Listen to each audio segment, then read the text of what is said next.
Reka twongere tubasuhuze kandi tubahe ikaze bakunzi bacu ba Deep News TV, twizere ko mumeze neza cyane ibice byose muherereyemo bigiye bitandukanye. Tugeze rero muri wa mwanya tuba tuje kubagezaho amakuru ari breaking news abari baragenda garukwaho n'ibitangazamakuru bigiye bitandukanye. Hariya mu mujyi wa Uvira kuri ubu ngubu imirwano yongeye kuhabera, yongeye kubura, aho FARDC M23 kuri ubu ngubu ibintu bikomeje kuba bibi cyane.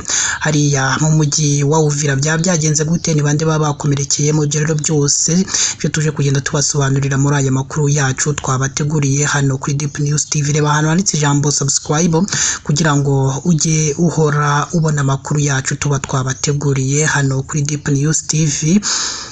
Mu misozi ya Uvira mu majyepfo y'intara Kivu y'amajyepfo hongeye kumvikana imirwano hagati y'ihuriro ry'ingabo za Repubulika Demokarasi ya Kongo FARDC n'ihuriro ry'ingabo za FCM 23. Iyi mirwano yumvikanye guhera mu gitondo cyo kuri uyu wa kabiri tariki ya 17 Werurwe 2026, aho yabiraga mu kibaya cya Rusizi, by'umwihariko mu mihanda irimo wa Buriba, Kabunambo ndetse no ku misozi ya Kayimate. Ibi byongeye kuzamura impungenge z'umutekano muri aka gace. Amakuru atangwa n'abahaturiye avuga ko muri iyi mirwano bari gukoresha intwaro ziremereye ndetse n'intoya.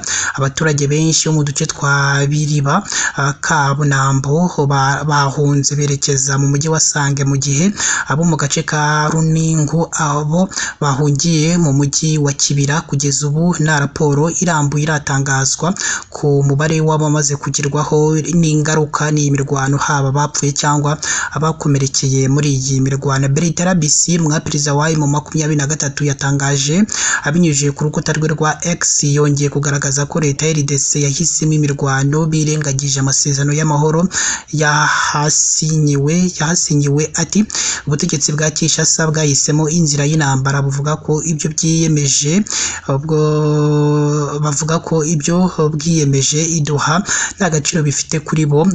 Bukomeza kandi bugaragaza neza uwo mwanzuro wabwo binyuze mu bitero bikomeye bikomeje kugabwa ku birindiro by'ingabo zacu. Kuri twe tuzakomeza kwitwara uko bikwiye mu rwego rwo kurinda umutekano w'abaturage bacu. Abasesenguzi bemeza ko iyi mirwano ishobora gukomeza gukaza umurego mu gihe nta gikozwe mu buryo bwihuse ngo hatangwe umuti w'amahoro urambye muri aka karere.